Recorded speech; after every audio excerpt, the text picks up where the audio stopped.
IAMI USA West is the official West Coast importer for IAMI engines and parts. Our dedicated and knowledgeable staff have a combined 50+ years experience in the sport and can help you with all of your needs. Call us today or visit our website to find your local dealer to shop.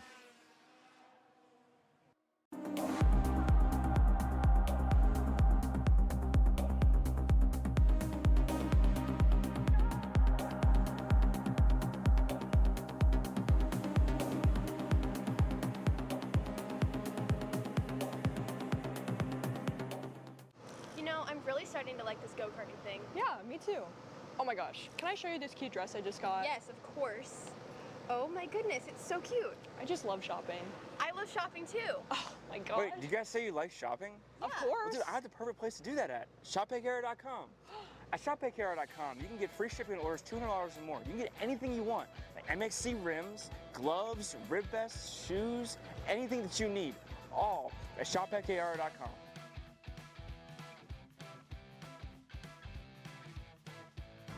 Who is he talking to? No idea. But we're gonna have to check it out. Sounds like a great deal. Sure does.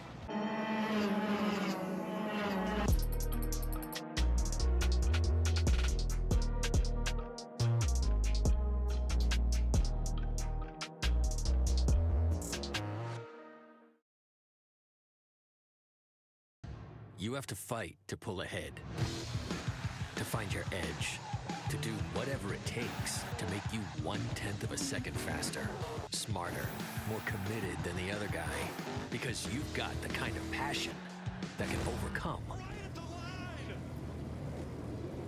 the impossible. And we've got the most powerful performance race fuel available to help you do it. Sunoco Race Fuels. Take the lead.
chego aí?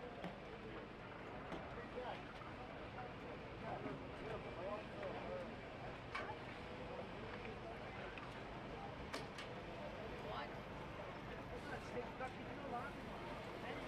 Tem que ficar aqui do meu lado, vou deixar o pai de fora.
Well, first off, good morning to all of you watching on from home and here in the paddock this weekend for the SKUSA Pro Tour at the Motorsports Country Club of Cincinnati. The shifter warm-up has been concluded early with a red flag involving drivers Charles Gauthier and Tegan Poles. Tegan Poles is still on site here being checked out by the on-site medical team. By everything, she seems to be all right. Charles as well is all right, but the pro shifter warm-up session has concluded.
Well, welcome back, everybody, with the conclusion of the Pro Shifter warm-up. I'm standing by here with yesterday's fastest driver in the happy hour session, Jay Irwin.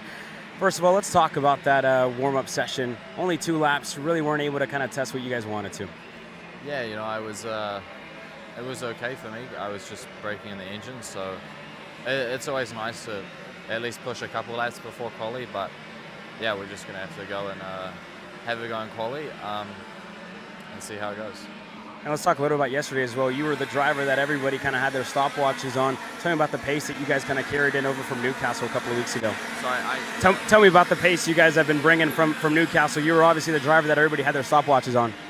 yeah, you know, like I've been here a few times now, and I quite like this track, so that's always a positive thing when you come here. And always to come off a win is really good, so I think it's the combination of all those things means that it can be a really good week. What do you like about this place, Jay? It's similar like New Zealand, you know, a bit tighter, a bit more bumpy, I don't know. It feels a bit more like home. Well, there you guys have it. Jay Irwin, feeling at home here at MCC.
Let's go race.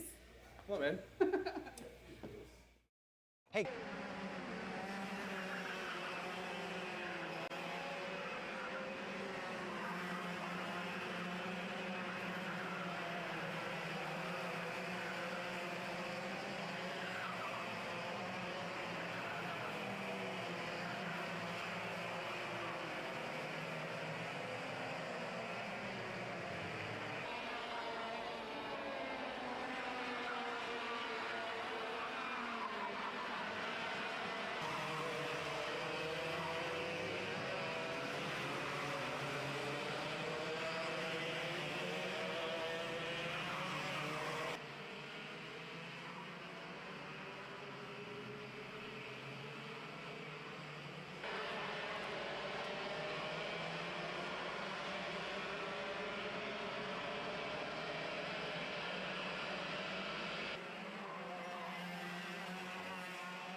Hey guys, another Kart Chaser driver fitness episode with me, Chris G. And today we're doing some upper back movements. Here we go. Exercise number 1 today we're doing is the reverse grip lat pull down. This exercise movement is one of my favorites because it works your grip strength, your biceps, and most importantly, works that lat area that also protects those ribs in the seat. Exercise number 2 today, the dumbbell chest supported row.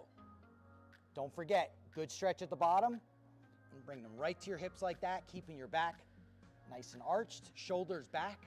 Think about having good posture in the cart. Exercise number 3, the inverted Smith machine rows. Grip strength, back strength, overall amazing workout.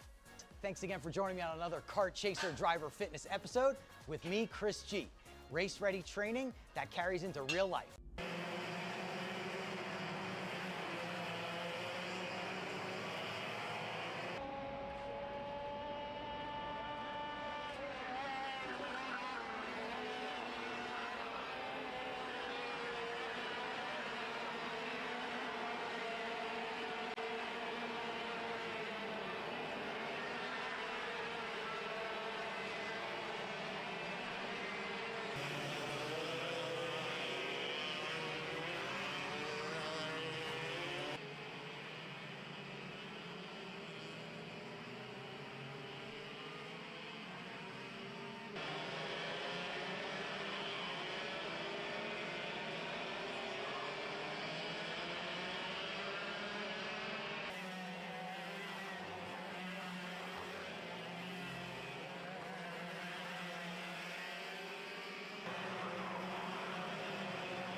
The River City, the Motorsports Country Club of Cincinnati, has played host to the SKUSA Spring Nationals now for the third consecutive year. Downtown Cincinnati, we're about 45 minutes from it in the hills of Batavia, Ohio. A beautiful facility here at the MCC Kartplex.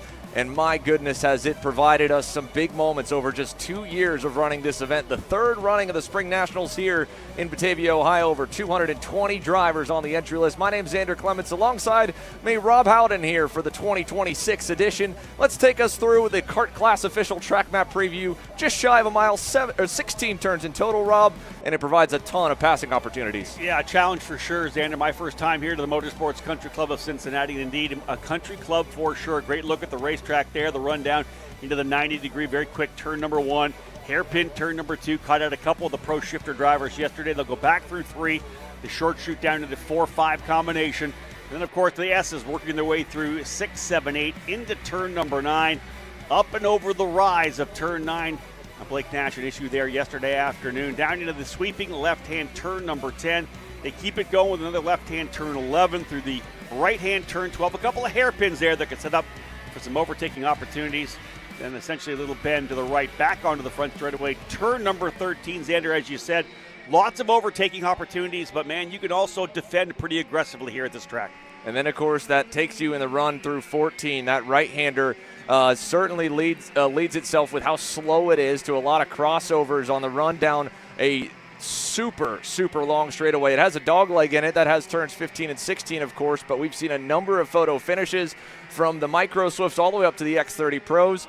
And equally, down at turn number 1, this corner has caught many drivers out. Now, in the K100 Masters, as they get underway for qualifying, it's a little bit easier to get through. You won't see them really out to that exit curb so much. That's speeds up, still pushing the upper 70, low 70 mile an hour, upper 60 mile an hour kind of range for them. But the pro shifters, they're going to be up and then down 1 gear. We saw a number of even the best have some moments yesterday. Danny Formal had a moment at the end of final practice along with Kyle Wick, his teammate, while following another driver. Here's a look at the weather conditions right now, just above the 70-degree marker here for this easy-going Saturday morning. But boy, has the humidity been tremendous over the last couple of days here, and it is still going to be that way. 60% humidity, and when we get up into the lower 80s in the afternoon, it is just going to feel like a warm, sweaty blanket walking around this facility outside, Rob. Maybe the only help here today is, this morning right now, bright blue sunshine. They are saying we're going to have some clouds potentially coming, at least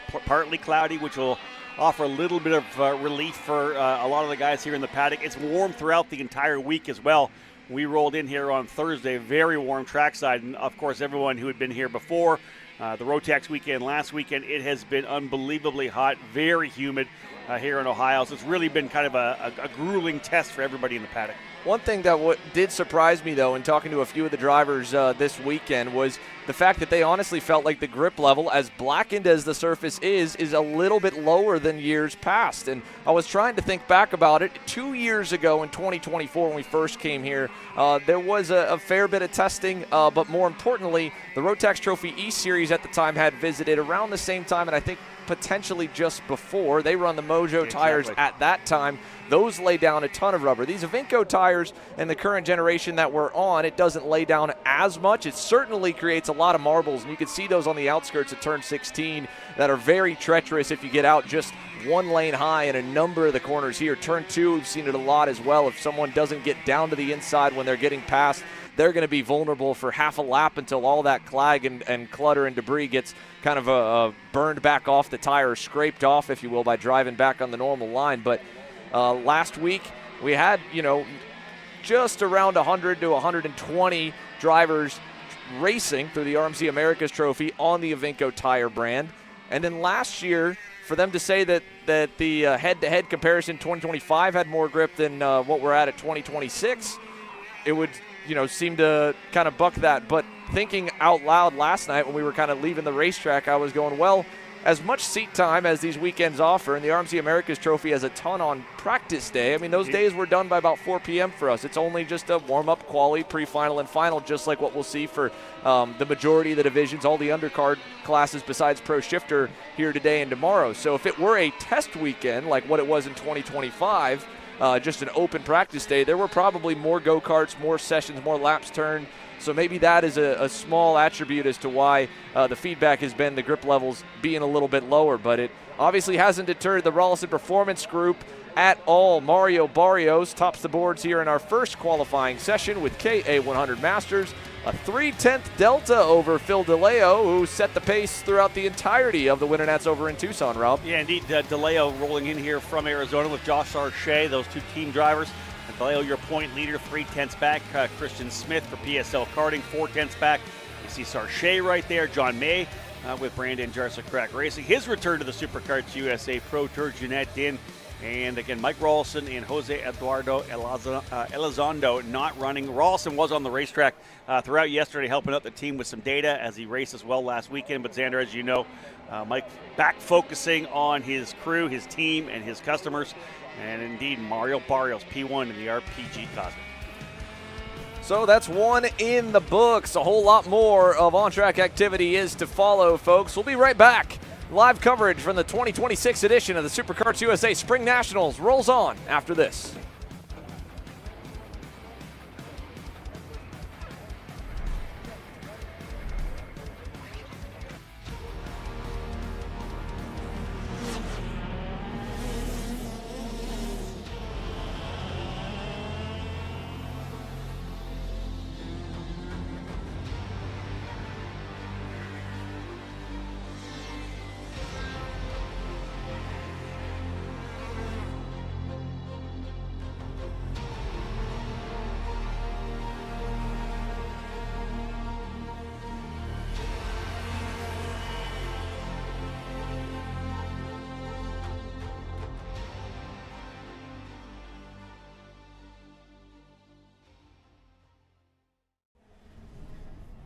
IAMI USA West is the official West Coast importer for IAMI engines and parts.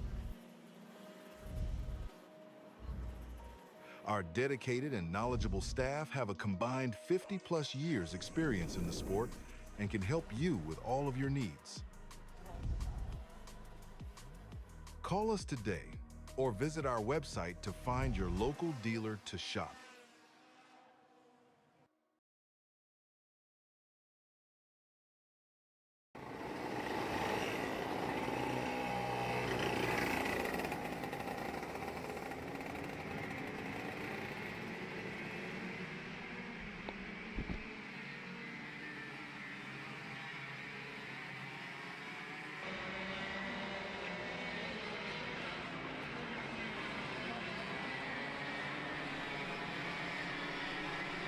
And so here we go, back on the racetrack now with KA100 Junior. First of two groups, one of the bigger turnouts on the year as per usual are the 100cc divisions. This one presented by Trinity Karting Group, Beryl Art USA.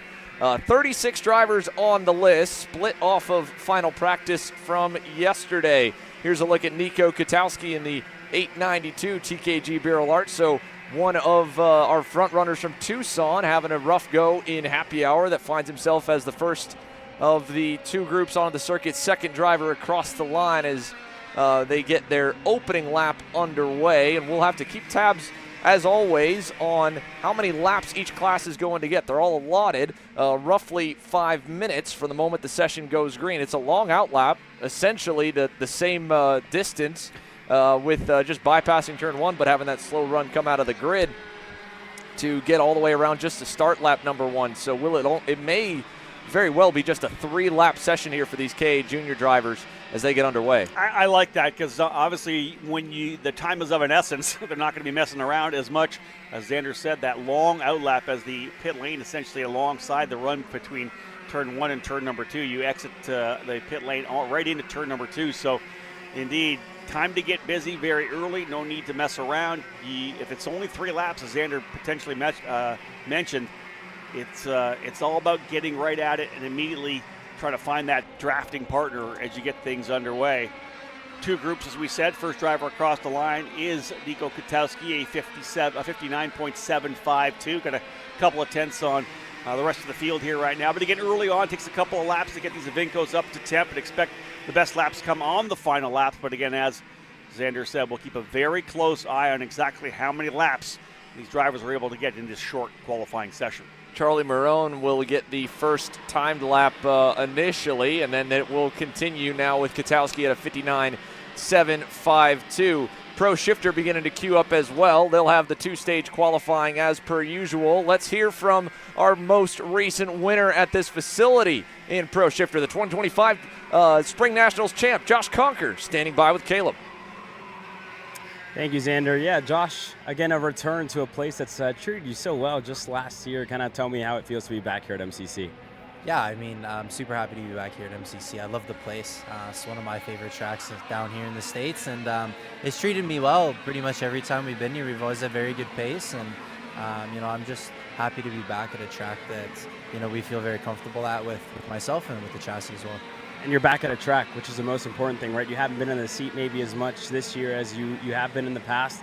What is it like to be back, and how's this weekend gone for you? Yeah, we tried to put my practice chassis on track at home a couple weeks back, and the rock shifter had an issue with the selector for the gearbox. So no track time for me, just in the four-stroke, doing some work with Liam and his dad, and trying to help their four-stroke program up there. But I haven't touched a shifter car since Arizona, so first session on Thursday was, just getting back comfortable and figuring everything out. But it's always nice to be back in a shifter. There's nothing like it, and especially the pro package that we have down here, it's second to none. So, always excited to be back. How are you feeling heading into this qualifying session momentarily? Kind of mixed feelings. We're better than we were yesterday. Yesterday was a little rough.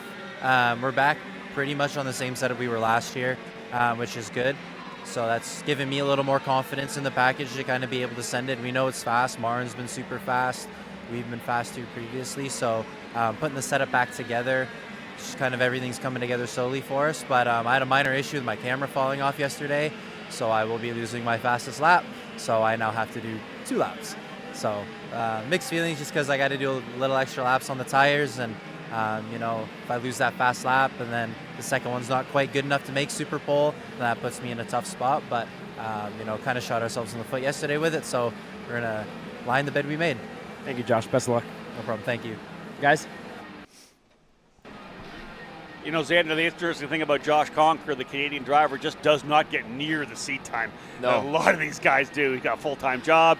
Like you said, they had an issue. I talked to him on Thursday about the gearbox issue they had with their package up north, that they were going to be able to hopefully get some 6-speed seat time in, and he was not able to do that. But again, he does not get the seat time. So anytime he comes down here and performs, I think it's another level for Josh, just because he simply doesn't get that time behind the wheel like everybody else does. Yeah, it's easy to forget when we talked to him after his win last year that even the Pro Tour was not even remotely part of his plans. He thought he was going into 2025 as the helmet was just going to be on a fun, once-in-a-blue-moon type opportunity. And then all of a sudden he ends up with the 3-plate by the end of the season, and his career kind of gets revived in a way. And then, like you said, now he's got to continue to work on his boss back home and say, hey, listen, things are going pretty good. I just need a couple days here, a couple days there. He was even joking about trying to add on the CKNA Grand Nationals to his calendar this year in October. And he's like, man, I'd love to go. I got the go-kart. I got a helmet. I've got a way there. Everything's good, except I got to make sure I can get off work. So cool to see him here. Cool to see him taking advantage of that SKUSA Circle of Champions program. Among many of the Pro Shifter and Pro X30 drivers, they'll be sporting the number plates 1 through 10 on a fully funded ride from their championship performance the year before. And there's the 1, 2, and 3 plates in the support divisions that are also on display here, including this one on screen, the 802 Travis Pettit's second race weekend with the Brandon Jarsacrack Racing Group. New colors, new home with a midseason change after having a blistering start to his season with Rawlson Performance Group early in the year. Just to add a note, Xander, as we get rolling here with the second group of the drivers in KA 100 Junior, as you had mentioned, with that longer outlap, just 3 laps put in by the drivers in the first group here. So you've got to get it done very quickly here in qualifying. You saw a little bit of a tire scrub there to start the opening lap. You cannot mess around here. Lap 2 and lap 3 are going to have to be your best. Everybody essentially laying their fastest laps down on lap number 3, as we would have expected. And Hudson Hidalgo at a 59.061. That was a little better for him personally than out of final practice. But when you look at where the groups got split with Homer Heyman, Nico Katowski, and Mason Moses as the bottom half of the field, they got to a 59.1. So it was a bit of an improvement for Hudson Hidalgo. He picked up about a good 5 full tenths there from a 59.53 to a flat. But in terms of the overall grouping and where everybody else was, like Katowski behind him currently on the board, 7,000 shy, track's not a ton faster right now with fresh rubber. And of course we assume that most of the field went to Sticker Avinkos for that happy hour session. But at a 59.061 for the benchmark, I think that session's probably going to be pretty similar of what we could see for the fast lap for the pole, which it was a 58.213 by Colton Schniegenberg. So we're working on to lap number 2 now. The first couple laps are in, like you said, only 3 laps for the first group. The third lap, the best one for everyone, and nobody in the fast group right now throwing down a heater initially here on lap number 1. You have to go all the way down the leaderboard to Pettit down in 18th, and that was basically behind everyone from Group 1. Xander, my first time here to the Motorsports Country Club of Cincinnati, and unlike some of the racetracks where the draft plays a big role in the pace you'll get, timing yourself to potentially get that, that draft, that toe down the straightaway at, say, a Newcastle Motorsports Park. This track doesn't feel to me like it's that big of a draft track. It's more like positioning the car on the track in the right spot. Yeah, because I think a big part of that is where the biggest straightaway is, right? It's out of the slowest, most technical section. It's so hard to predict and time a gap when maybe the back straight is a big part of the lap. Say Speed Sports Racing Park, for example, the host of the Winter Nats, or even over at Tucson, right? Those straightaways, still you kind of pretty decent draft out of turn number 3. So you could judge the gap, know if you started a lap 5 car lengths away just outside the window, you had 3 corners to get inside that draft window, and midway through the lap you'd get that boost to get up to someone. But here you're having to bank on the guy in front of you being as consistent as you can gauge it, and you consistently half a tenth better. But this can happen right there. Colton Schniegenberg dropping a tire down in 11, and all of a sudden that gap you thought was a good gap to get up to his bumper at the timing loop is busted, and this whole group is a frenzy right now. This is an absolute mess, and they're coming to the checkers. Darren Kidd holds the top spot. Here we go. Big run to the line, or Basil will lead them to it. Who goes to the top now? None of them can get over Darren Kidd. Murphy to second. And that's the issue, right, with being in that battle, that according effect of one driver having an issue, checks everybody back up. Schniegenberg, very similar to the incident we saw yesterday afternoon with Blake Nash, dropping a wheel coming out of that corner. And Kidd was by himself. That Holtz DD that rolled the line there right behind this group, nearly 2 tenths clear. He said, screw all of the messing around. I'm going by myself. You guys can have fun up front, and it pays off. Xander, I almost feel like that's a move here right now. Again, if you're with the guy you trust and you know you can get some good pace, and he's maybe the rabbit for you to chase. But for Darren Kidd to be by himself, a 58.656, almost 2 tenths clear of Tristan Murphy, that was a fantastic qualifying effort for Kidd. And the wide range of sessions, I think, is probably what had so many drivers caught out on strategy, right? You had many laps to burn in the happy hour session at the end of the day Friday. A lot of them were able to get that good lap in on lap 6, some of them on lap number 5. You only have 3 shots, really only have 1 by the time the tires get up to temp here this morning. So you don't have the luxury of a hiccup like that there with Colton Schniegenberg affecting the whole group. How about point leader Ashton Woon down in 6th spot? You got to go all the way down to 18th for current P2 point man Travis Pettit. There's some talented drivers deeper in the field for today's pre-final. That's a big swing in the overall standings here for KA Junior. Like you said, though, this track is certainly about track position. It is not impossible for them to make it up in the single-speed classes. We've heard over the years, though, that it is a little bit tougher to pull off those kinds of moves here with a gearbox and front brakes, and that's what's headed our way here next. Pro Shifter Qualifying. 2 stages for them, with an interesting note that we'll get to in a moment for one driver in particular. But the odd group and the even group from the happy hour results versus the top and bottom, like what we just saw in KA Junior, is how they'll be split up. So with Jay Irwin going fastest in final practice, he'll be in the odd-numbered group. 1st, 3rd, 5th from the happy hour going out 2nd. The even numbers will go out 1st from final practice, and that, of course, has still a number of big names, including the kid that lives, well, just about 500 feet in that direction, Gavin Bailiff, who, funny enough, hadn't won at his home facility at a major travel series event up until last weekend in the FC 125 senior class at the RMC Americas Trophy. Normally, you get your first win at a track you know pretty well. He got his first big-time win all the way down in Texas at the Winter Nats last year, but we'll roll them out now. Top 6 going to transfer. The rest will get evenly blended through the rest of the field. Pro Shifter qualifying for the even-numbered group getting underway. I think as we saw from that last session, clear track, a premium, so you're not getting held up by anyone in front, whether they make mistakes on track, drop wheels off track. Kind of shook things up big time there in that KA100 junior category. But again, the first group of drivers here for Pro Shifter rolling out, and it'll be a calculated effort to find the open racetrack, Xander. You know you're going to need all 3 of the laps to be able, maybe even 4 laps here in Pro Shifter, but you need to get all the laps to get those tires into that window that you've set on initial tire pressure. You have to have open racetrack to not get checked up at all. Kyle Wick on screen here ahead of Billy Musgrave. Kyle Wick was not fastest in final practice, but he did have the best lap of the day at a 52.1. Final practice quick time for Jay Irwin was at a 52.3. Curious to see what the laps will look like for this first group here. Is there some problems for Daniel Fellows? The FDM Pantano able to get off the grid just in time, and I think he might lose a lap in total because of it. Marin Kremer's already out of turn number 2 and underway, as he was second best overall in final practice yesterday on the Carbolos Racing Engines Maranello. He's got a new teammate headed his way here in 2 weeks. Yeah. Adrian Reneden will be taking his Sodi from the Velocity Racing camp over to the Carbolos and Carlos Maranello USA operation, starting at the U.S. Pro Kart Series in Newcastle and continuing through the Summer Nats.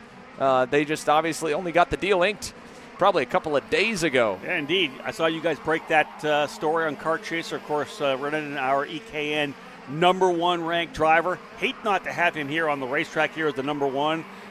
But again, as you said, big news to move over to the Carbolos Racing program. Great to have him in the end still racing with us here in the Pro Tour and throughout U.S. karting. Huge to have a superstar like that still be able to find a good home. And now, as we get those first laps underway, our first bit of a read. Now, Billy Musgrave and Kyle Wick, they backed off quite a bit on the out lap. Wick started to really open the throttle up on lap number 1. We've seen lap 1 and lap 2 sometimes be the money lap, but he is certainly still on the gas right now. And looking back to Musgrave, he's got a bumper full of Massimo Valiente. And if they trade positions here on lap 2, it's going to hurt them both.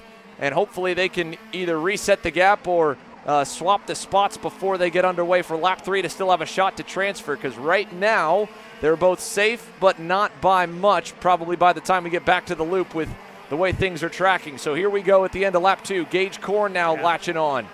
Across the line for Kyle Wick and Marin Kremer's first. You're correct. All 3 of those drivers there were still in the front, top 6 to be able to transfer through. Korn, Valiente, and Musgrave. Wick goes back to the top of the GFC. Kremer's had it for a second, but Wick substantially, Xander, by over 0.3 of a second. Gavin Bailiff now jumping up the board. He'll bump Hunter Pickett back down. Billy Musgrave now on the hot seat here at the end of lap number 2. And they might get all the way to lap 4 if they want it. They're tracking pretty good here. Still a minute and a half to go. We saw as many as 5 laps for the first handful of drivers in Tucson, but that was a shorter lap than here at MCC, as Kyle Wick's going to pull to the wayside. Only 27 thousandths of a second, the gap between the bubble driver, Billy Musgrave, and behind him P7 for Hunter Pickett. So very close there on that cut line to move into Super Pole qualifying right now. French KZ champion Theo Blin for Ital Kart and Italian Motors currently in that 8th position as well. Good lap for Musgrave, still not a great one. He'll only go to 4th there as the rest of the field comes on by, including the likes of Theo Blin and company. Hunter Pickett now going to bump Gavin Bailiff outside the transfer zone. Blin will get bumped further back by Kyle Drysdale. So the hometown kid, the home race kid here for Gavin Bailiff, still trying to work his way into the top 6. Kyle Wick still on top by a lot. He had a 0.3 margin going into lap number 3. He didn't even want to finish that 3rd lap. He's happy with his. He's going to save some rubber for Super Pole. So a 52.196 and a 10th clear at Kremer's with 30 seconds to go. He's in the scales. That's exactly what he wanted to do, right? Get out there, get the lap down, a 52.196. A 10th quicker than Kremer. Save that lap, head to pit lane. Tracking now on Gavin Bailiff in that number 7, trying to leverage the home track knowledge. Can he grab it here on the final circuit, Xander? I think he might get one more. There's still 10 seconds on the clock. Aaron Likens keeping a close eye on everything, so they'll get one more if he needs it. That lap was enough, but it's only by 0.03 right now, and Pickett, he is on the outside looking in as the checkers begin to fly. So this is big here. Gavin Bailiff, one more lap to boost it if he feels like he needs it. Hunter Pickett is dangerously close if he's still out there. That time by, he did track across the line, but went slower. Dropped to a 52.57. Same with Kyle Drysdale. He was a couple of tenths of a second off there in 8th. Fellows who late getting onto the track as we set up into 9th. And Justin White in the 32, rounding out the current top 10. Your transfer spots right now: Wick, Kremers, Valiente, Korn, Musgrave, and Bailiff. Here's Pickett on track. P7 right now, trying to bump his way in. Needs 300s or more, depending what Bailiff is able to do. To the line, Gavin Bailiff will get there first. He'll finish this lap to be safe. The number 7 across the line, no improvement. Can Pickett bump him out? He can! Hunter Pickett gets the final spot, and as the last few cross the line, it'll hold. Gavin Bailiff 200 shy of the transfer zone. It'll be Hunter Pickett moving on as that 6th and final transfer here out of the even-numbered group, joining the likes of Billy Musgrave, Gage Korn, Massimo Valiente, a couple of young guns here in the top 6 moving their way out of the first group of qualifying. Wow, 17 thousandths of a second. That last lap for Hunter Pickett moves him up into P6. He will continue on here in qualifying. Gavin Bailiff just on the outside looking in. 17 thousandths is tough to swallow. Needed a better lap there. Pickett stepping it up, though. As you said, he had slowed it on lap number 3, but able to get that 4th lap in. You've watched with both those drivers sneaking in under that flag to be able to get one more. And good job for Hunter Pickett in the GFC to add himself to a very stacked group. Wick, Kremers, Valiente, Korn, Musgrave, and Pickett, the top 6. So here's a look at everyone on the grid for the odd group. A number of black and white machines, including Jacob Gulick, that would like to join Kyle Wick and Hunter Pickett in the fight for pole. Interesting note here for Josh Conker specifically. Yesterday, a penalty. The GoPro camera flew off during practice 3. He will lose his fastest lap. Now we're trying to make sense of it the best way we can to know if that is going to affect him here in stage 1 of qualifying or in stage number 2, and he would be eligible to transfer. So pressure is really on the number 3 plate to have a decent 2-lap average here in this qualifying session. He will probably be one of those drivers like Bailiff and Pickett in that first session staying for the full distance. But after practice yesterday, the rest of the top contenders joining the likes of Kyle Wick and Marin Kremers from their group that were leading them out. Of course, Mateus Morgado in the 5-plate looked good. Jay Irwin was good. A.J. Myers was 3rd overall. But the big surprise and the big notable performance came out of the other Velocity Sodi here at the front of this pack. The 98 Lachlan Tomlinson out of New Zealand. The 14-year-old made his Pro Tour debut in Tucson. Didn't make a lot of noise there, Rob. He had a rough go of it in the deep end of the pool, but that was a big happy hour performance out of that young man. He is trailing now behind a former Pro Tour and world champion, his teammate, as they work their way out of 5. Yeah, nice to be able to come into an event like this. Oh, driver off already? Oh, no. Is that Tomlinson? No, that is Dominic Karai. Oh, no. Dominic Karai into the wall down at turn number 1. Number 96 off early here. Cold tire mistake to begin qualifying, and that is going to hurt in a big way. What a way to knock yourself down early. Tail of the field start for Karai in that number 96 Sodi. Up front, we'll see how things roll up. But again, go back to Tomlinson and the thought on that. To be able to come out here and put a lap like that down in happy hour yesterday, got to give a young driver a ton of confidence rolling into qualifying. Yeah, that was a statement made for sure. And now as the first laps come in, Morgado and Irwin are going to set the pace. 53.58 for the pair and a 53.3 for the big guy. Danny Formal will go 0.3 better. The GFCs have looked exceptionally strong, even with a wild moment for himself yesterday, pushing the limits in practice. They had a big time learning and development weekend. One of the storylines in the Pro Shifter category has been this weekend a number of the drivers moving to the new generation TMKZ, the R3, and GFC had the most data, I would imagine, out of anybody, having Formal along with Jacob Gulick and Hunter Pickett and a number of teammates at the SKUSA Pro Kart Challenge a couple weeks ago on Memorial Day weekend in Sonoma. And a big reason they had them all out there was to learn on this new power plant. What we're hearing is that the gear ratio is just slightly different, and you can really notice the difference when you're listening at the end of turn number 1. just off the pitch of the motors. And so there still are a number of drivers on the R2, but versus the R3, the GFCs seem like they have figured it out at least quicker than some of the rest, with Formal again going to the top. Yeah, Jay Irwin took that spot for a second there with a 52.594, but a couple of hundredths of a second quicker for Formal, who, interestingly, his debut here at the Motorsports Country Club of Cincinnati, I'm told. Of course, he's kind of moved on to that car career, so as MC's here becomes such a fixture in national level programs, his first time racing at this track, but not surprising that Danny will be able to pick up the track extremely well. Keying here on the number 2 of A.J. Myers right now. A.J. back in the 8th spot. Fellow Magic driver Andrew Budashow, the driver on the bubble now. He'll drop a spot as Conquer back into P6. All right, so now Myers and Budashow, they are right around the cut line, and so is Formal. The Velocity Sodi's turning up the wick here with a minute to go. Morgado and Tombelson safely in. Irwin safely in. Conquer, again, we don't know if that will stick. Right now on his overall laps, he's got a 52.5 and then a 52.8. So he's still going to need another really good one if they're going to take away his best lap from this session. At the moment, 40 seconds to go. Myers still trying to get a little more out of the machine. Needs a full 10th. And honestly, probably a bit more than that, because I think most of the field's going to stay out here. This is a very close grouping here, Rob, as we watch them exit turn 14 and head to the dog leg. We saw so much change there from lap 2 to lap 3, now lap 3 to lap 4. Irwin goes back to the top. Morgado takes it away again. He'll go 2/10 quicker.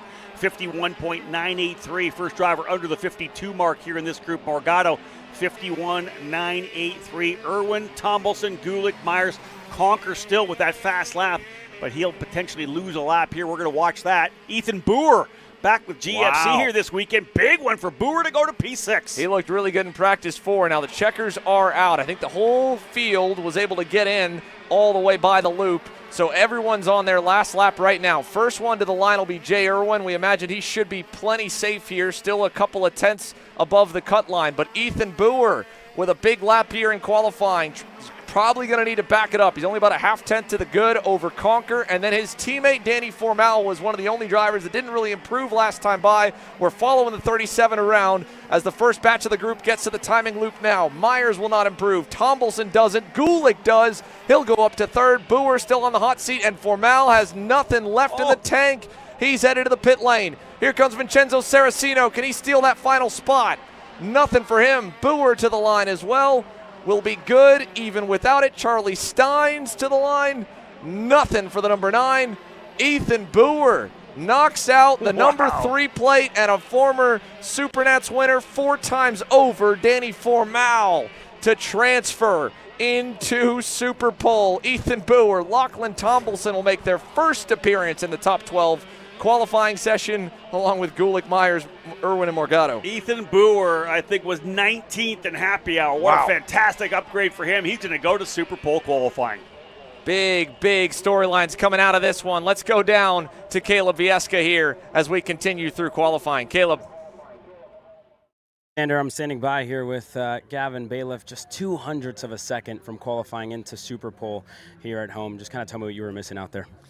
Yeah, I mean, we're just struggling to find a balance in the kart right now. Obviously, the grip is much different than last weekend, different engine package, but we've been testing stuff all week. I've got good ideas on what we can do to fix the balance, but just not having that warm-up session kind of screwed us. So I think we're going to figure it out for these heats. There's going to be no better man than me in the long runs at this track. So. Look, last week, and we kind of talked about it as well, you were on the Avinco Blue running that FZ package, the Avinco Red this weekend, which is a softer compound. Do you think that's kind of been the struggle for you so far this weekend? Yeah, I mean, the first couple sessions were a bit of a struggle, but we've obviously adapted and got it dialed in now. I mean, we just missed the setup just a bit. Just tried something for the warm-up, didn't quite get to test what we really wanted to with the red flag. So we're a little bit blind coming into qualifying, because we just didn't get to try what we wanted to try yesterday. So, unfortunate. Yeah, thank you, Gavin. Thank you.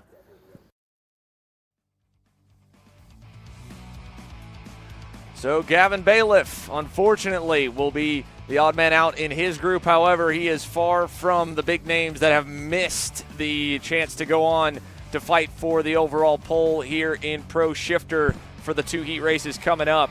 These will be your 12, or these are the 12 from this group. Top 6 overall from this one. Now, we don't know is Josh Conker whether or not he'll drop further back. Sorry, we'll get that when we get ready to run their Super Pole session here in a moment for the fight for the top spots overall. But the 6 that transfer, Morgado, Irwin, Gulick, Tombelson, Myers, and Boer. Josh Conker and Danny Formal outside looking in from the transfer in Group 2.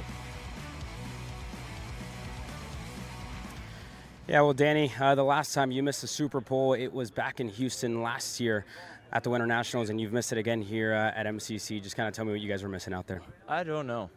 We've been one of the fastest karts all weekend. 52.2 is quite an easy lap for us, and just went qualifying, and that's all I had.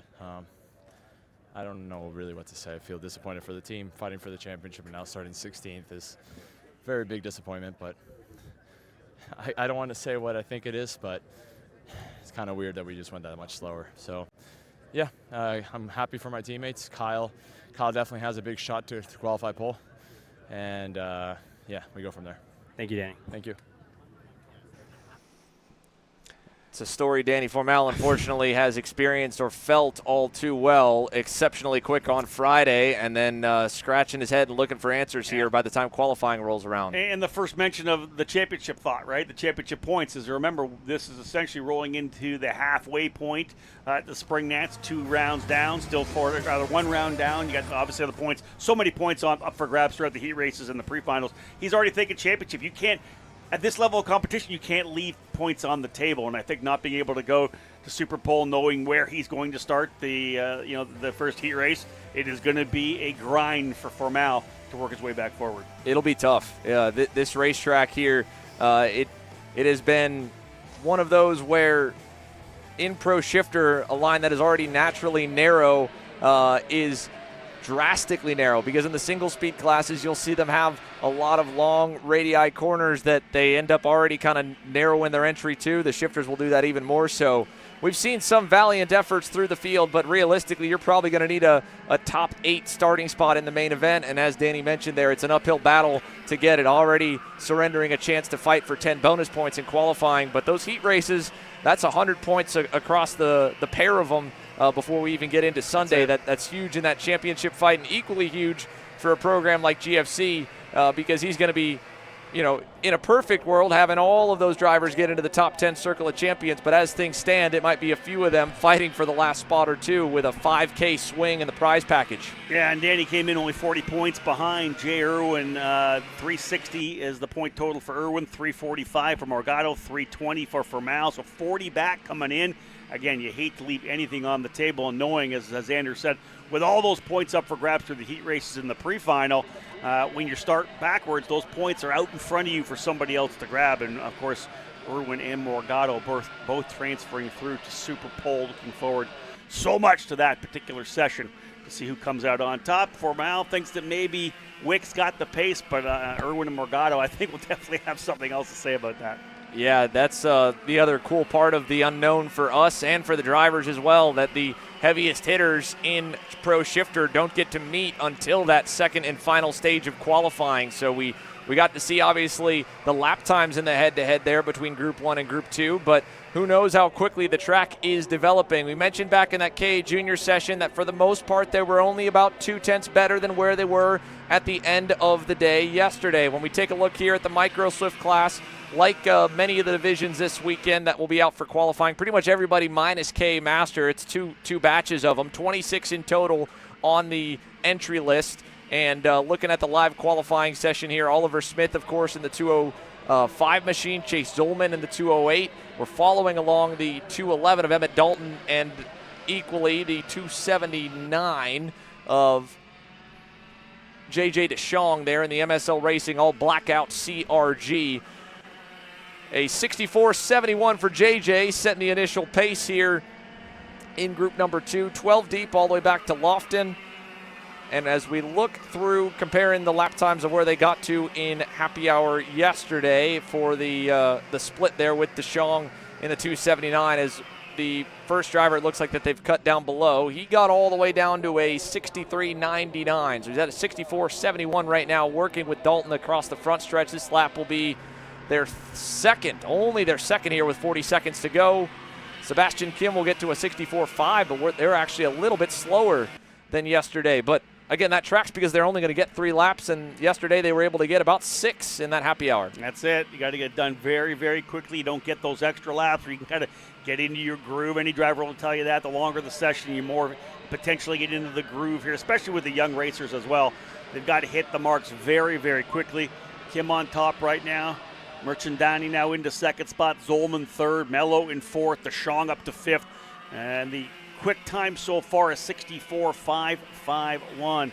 Still about a half a second off where they were yesterday. So this lap now, it looks like it's going to be clean enough that we'll see if they get all the way up to where they were yesterday or still a little bit looking for more. Dan Dukalescu following there on the bottom right corner. Here's a look at the fast group. Bo Wyatt along with Francisco and company, all quick from happy hour. They'll lead them out as the first group hits the timing loop now, and Sebastian Kim will bring it to a 63.75 with a big time improvement over the rest of the field. Chase Zolman only able to get within 0.6. Big lap there for Sebastian Kim, down to a 63.7. We were talking about maybe a 63.9, but no, 63.750. Xander 0.6 quicker than Zolman in second. Baron Chen, Emmett Dalton, and JJ DeShong back quite a bit there. So a nice little gap for Kim, and that kind of bodes well for him. When you have that big separation between first and second, oftentimes that driver who leads the slower group may find himself higher up than he normally would be when the next group rolls out. So now the fast group have the engines fired here for Micro Swift. Time to beat 63.750. Fast time in yesterday final practice was a 62.73 by Bo there in the blue and orange and white Team Bennick machine. Liam Compatiello ended up third. He's in that red and yellow Nitro Kart number 213. Trey Sanders was fourth. Jack Katowski fifth. Shep Sullivan sixth. Dusty Strayer, Cohen Scott, Kip Knaus in ninth. Wiley Lee in 10th. Carson Bishop, the privateer Nitro Kart in 11th. And Andres Marcelo Pena will be the final of the 12 in this group for the Micro Swift division, presented by Grupo Santana Vega here at the SKUSA Pro Tour. And here we go. They'll release him off the grid and onto the track now. Tristan Francisco rolls in as your point leader here in this Micro Swift category. 560 points, 35-point cushion over Trey Sanders after the Winter Nationals out in Tucson. Bo Wyatt, P4, Carson Bishop, and Andres Pena rounding up the top 5 in the points. 134 markers separate first back to fifth, but very early on with 2 of the 6 rounds in the books. Rounds 3 and 4 here this weekend at the Motorsports Country Club of Cincinnati. Beautiful weather so far here, blue skies. Temps into the low 70s, very likely working its way up into the low 80s before we're all said and done. Forecasts showing potential for some cloud cover coming through in the afternoon. That would change things a little bit, but right now a very beautiful morning here in Batavia, Ohio, is qualifying underway now for drivers in Micro Swift. Yeah, the weather has been anything but predictable here through this entire weekend. Even yesterday had kind of spots of what looked to be a forming sun shower, and then it just cleared up right as quickly as it developed. Just about as quick as everybody started closing tents up, it was all back to good once again. And so today is really the day where we still see a bit of that threat, and you're always going to have that when you have the humidity as high as we do here. 60% humidity on tap for today. Track temp was still only about 15 degrees higher than the ambient temperature earlier. And as we watch now with the first lap underway, and it looks like the fields kind of sorted themselves decently. Jack Katowski lined up with Francisco. Liam Compatiello leading a decent contingent there with the likes of Strayer, Sullivan, and it looked like equally the Nitro car to Trey Sanders lined up behind him.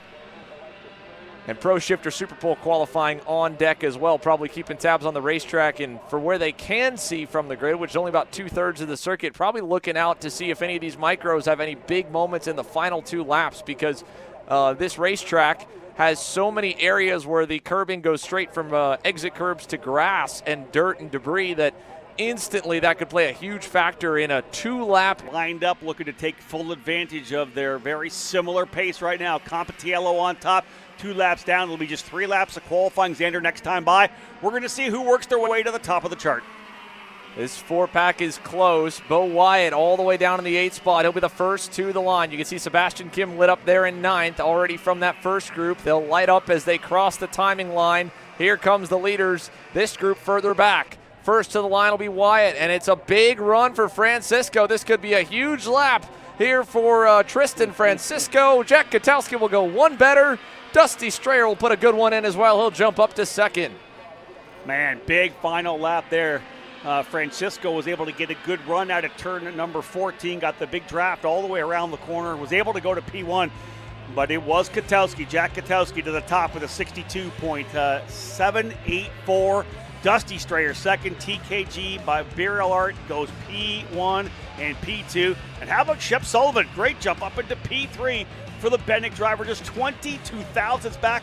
Xander, look at the gap between the top four, 57 thousandths separate first back to P4. That is a close ending here to the Microswift qualifying. And again, a lot of that was time in the draft as good as they could. Tristan Francisco timed it about as perfect as possible. When he pulled out a line, he had the air hitting him, and Jack Katowski just followed him, had still that big pocket of air behind Francisco, and that ultimately made that half a tenth difference. Now, there won't be that here for the Pro Shifter boys. It'll be 12 of them spaced out evenly all around the circuit. Only 2 laps once they get the outlap underway. And of course, with that big spread, we'll see a lot of excitement on that final lap with that pylon continuing to change.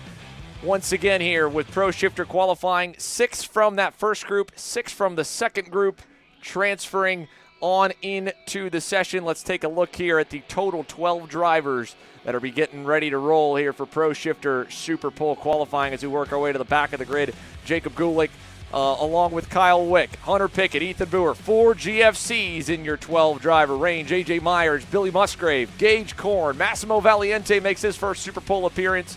And then, of course, Lachlan Tombleson joins Marin Kremers and Jay Irwin, Mateus Morgado on the bottom of the screen there from their group as well. That's your 12 in total, and we've got some intel on a few of them. Let's go down to Caleb as they release. Thank you, Xander, and I just wanted to remind everybody, these drivers have not been allowed to change anything as they have been held here in the tech area. The only thing that they can change is just to remove air out of the tire, but they can't add anything into it. So the exact same setup, exact same tire pressure that they went out on for the original qualifying session is what they are going out on. Xander Morgado trying to see if he can't get his second consecutive Super Pole win of the year. He was the top driver coming out of the qualifying session at the Winter Nationals. Looked very good in his group. Again, coming in here with only a 15-point margin back from Irwin in the points. Always nice to start off with a pole position to get things underway. Certainly. Sets the tone for the weekend, and even still, I think Morgado would love a do-over compared to how those 2 heat races went. First heat number 1 hit that piece of tape right off the start, and then in heat number 2, still without any debris, ended up locking the front tires and giving up a number of spots. And Billy Musgrave, well, he's made it further than Tucson. Remember that EGT bung on the pipe burst through as soon as he got out of the pit lane. He didn't get a single lap turned. Had to start 12th in both of the heat races. He charged forward, though, having good pace on that factory kart machine. Ended up with a top 10 result and a good points haul out of the opening weekend and his first weekend with the number 1 plate aboard the machine. Then you got a prediction here as the driver's out here for a 2-lap run. Do you even want to hazard that guess? Oh, man, I don't know. This is one of those you probably want to take the insurance from the dealer, but I will say Kyle Wick looked like he was very busy but very good at getting a lot of temperature in the tires in his session. Now, as we watch them around, Marin Kremers all the way back in the infield. Here's Billy Musgrave. He'll be one of the first ones to the timing loop as the session continues. First laps coming in. AJ Myers will set the initial pace over Boer. Hunter Pickett will cross the line. Here is Musgrave. He'll go to the top there on his lap. Following further back, Lachlan Tombleson, top of the screen now, working through the back sector. Another thing leaning towards Wick, he only did those 2 laps in his session, did not run that last final lap, lap 3, so he's done a 2-lap dash already. It went to P1 in his group. Kremers now to the top, Musgrave second, Valiente, Korn, and Pickett. Wick back in 9th at this point here. Final lap is the white being shown here at start finish. Here comes Wick. He's all the way back on the circuit. Took his time on that outlap here, so he's the last one across Jay Irwin will be equally one of the last two along with Morgado. So it's an invert of the way they transferred it. A big moment for Jay Irwin off the racetrack here at the beginning of the final lap as he completed the first one. That'll hurt the number 6 car as he only got in 0.6 off of everybody on that first lap. And so Ethan Boer, he's the first one across the line and done. Myers second. Here's Marin Kremers in the back sector of the racetrack, currently P2. Musgrave to the top with a 52.519. Uncharacteristic mistake there for Irwin. Kremers back on the wheel. Keeping an eye on everybody here on track. Musgrave on top. Kremers second. Korn, Wick, and Morgado. Kremers puts the Marinello on top. But the fastest drivers again were released last. Here is Mateus Morgado in the back section. Jay Irwin as well. To the line, Lachlan Tomlinson will jump up the board to P2. Irwin this lap, we'll see what it was. He was dirt tracking it in 1, trying to salvage it in the number 6 car. It will not do him any good besides 6th, and Morgado to the line. That time by, he was able to go to P2, but it is Kyle Wick who steals the pole in Super Pole qualifying. One of the last drivers to cross. All right, I didn't need to take the dealer insurance there. The number 4. Wow. Got the heat into the tires, and Kyle Wick scores his first SKUSA Pole Award in a number of seasons. I'd have to go back a good ways for the last time we saw the number 4 plate GFC machine lead the field to green, but a heck of a run. 2/10 clear of the field in Super Pole qualifying. Only driver to break the 52-second mark of 51.917. 2/10 up on Morgado. Kremers third. Tomlinson, Musgrave, your fast 5. Korn right there as well. Kyle Wick did 2 laps in his group to go P1 there. Did only, of course, get the 2 laps here in Super Pole qualifying. 2 fantastic performances for the GFC driver in a place that we know is going to be tough to pass on here in Pro Shifter, starting on the pole position. A huge advantage for Kyle Wick going into the weekend. Great performance here for Kyle Wick and Team GFC with that Super Pole qualifying effort. A 51.917 puts him atop the heap. He'll be joined by Mateus Morgado on row 1. How about Lachlan Tomlinson backing up that happy hour performance and transferring into Super Pole?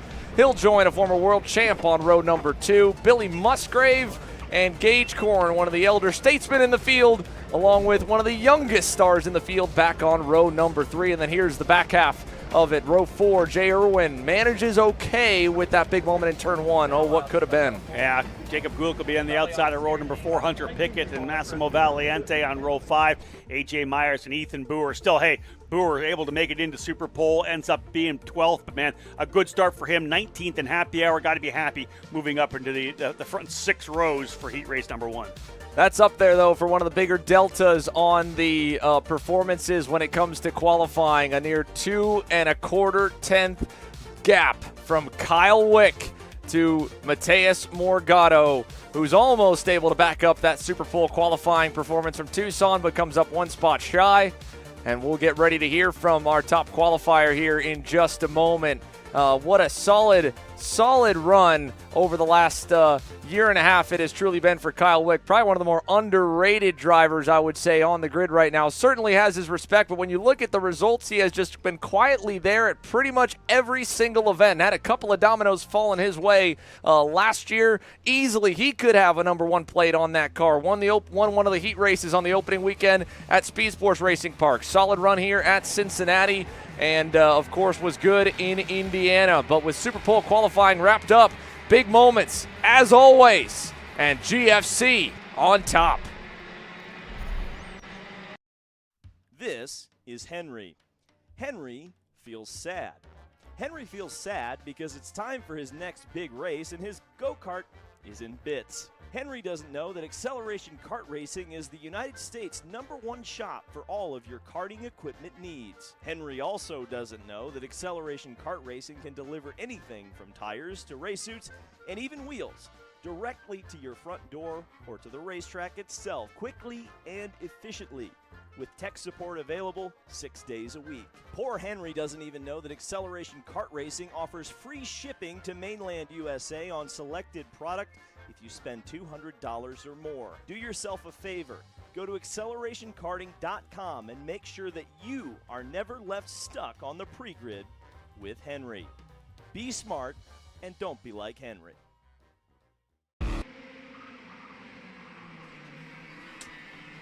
right from Pro Shifter to KA100 Senior, the first of the two groups now out on the circuit.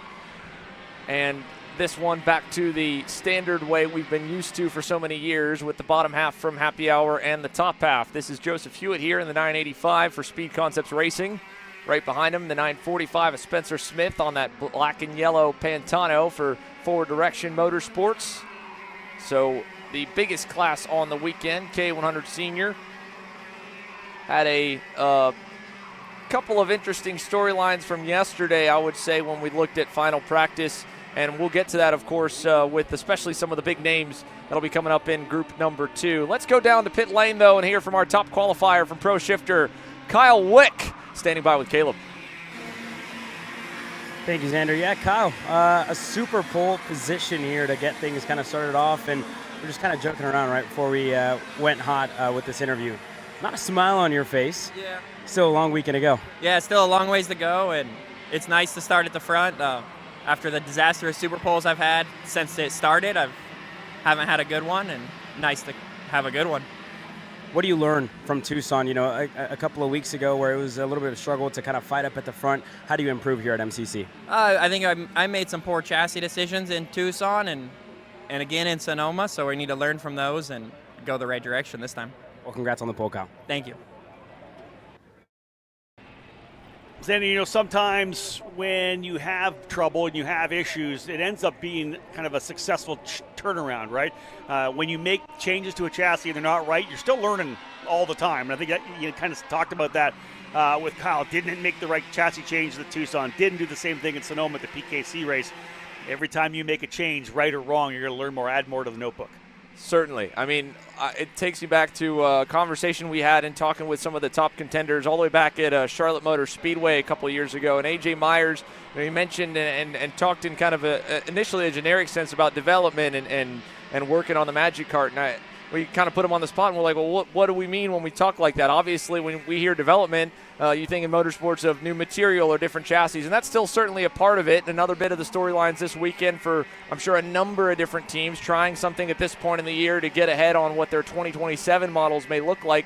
But AJ broke it down. He's like, a lot of it is just making that right decision through the weekend, and sometimes with the way that you can only get so much out of testing on a green racetrack, you learn that on the race weekends throughout the year. You make the right decision or the wrong decision, and you make the wrong decision a couple times, the weekend's gone, but you take away that wasn't the right way to go, and by the next time you're back out there in that same situation, you go left instead of right. That's and so in Kyle Wick, too, when we talked to him at the end of that weekend in Tucson, you know, him and I were talking right before we even went on the interview, and then kind of talked about it in the interview as well, that weekend was probably a better weekend in terms of executing when he was on the racetrack, but it certainly didn't seem like he had the outright speed at certain points that he had in Texas. He was kind of a 5th to 10th place average pace across the board of the entirety of the sessions.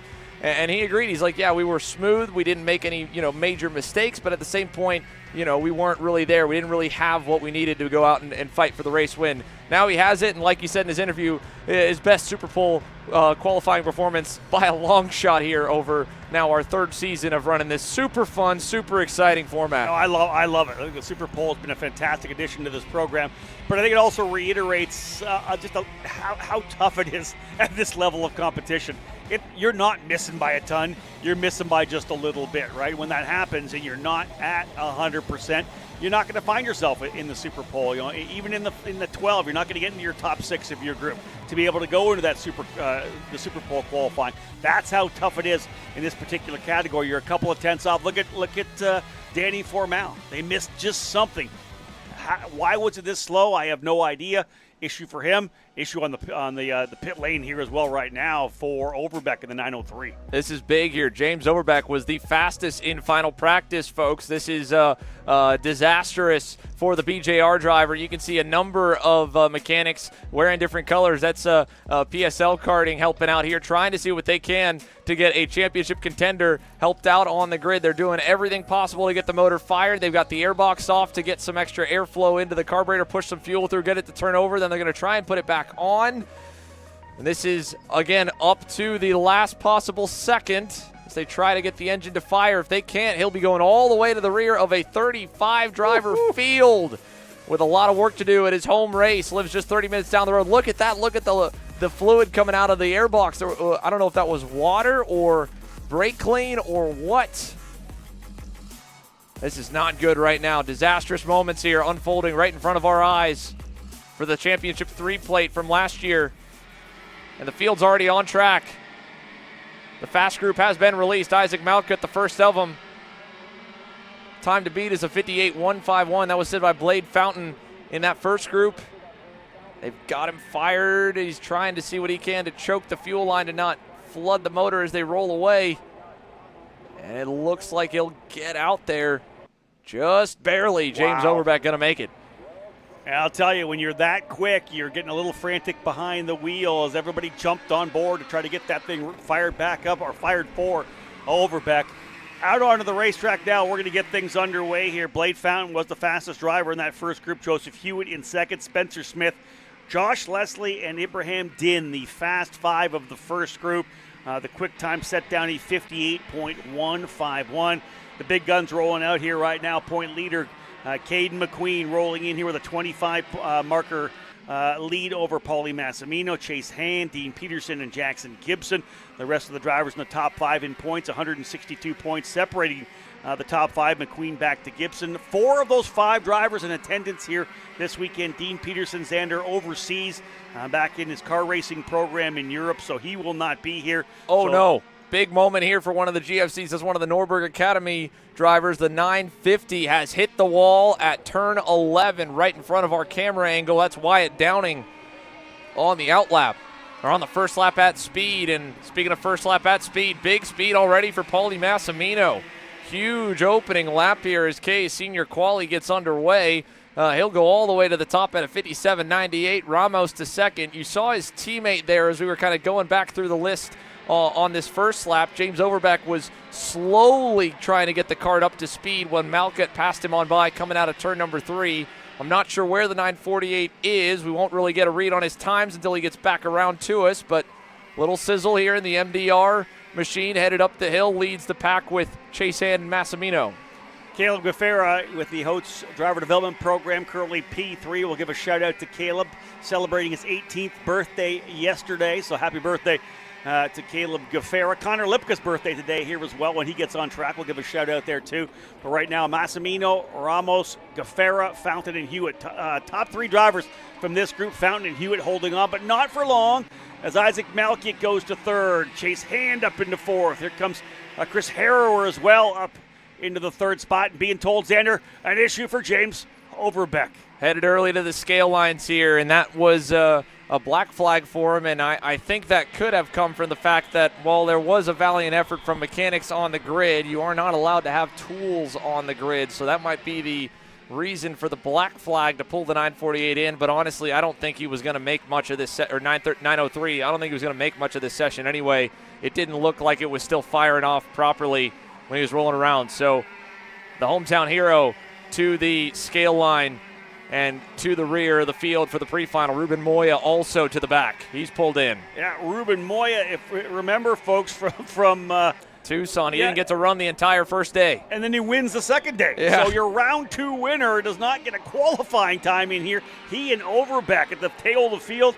Well, we're going to have something to watch, let's put it that way, Xander, in the pre-final today. And we know the BJRs are fast because Paulie Massimino timed the draft right there perfectly. He pulled right up to the bumper of a little sizzle coming to the line, puts 2/10 on the field, and the 940 will lead us to green later on today in the KA Senior pre-final with a 57.485 for him. How about 3 straight poles to start the year off here in the KA Senior category for Paulie Massimino? He was pole on Saturday and pole on Sunday at the Winter Nationals in Tucson. He keeps it rolling. 3 straight poles in KA Senior. Paulie Massimino and Brandon Jarsa Crack Racing on top, 57.485.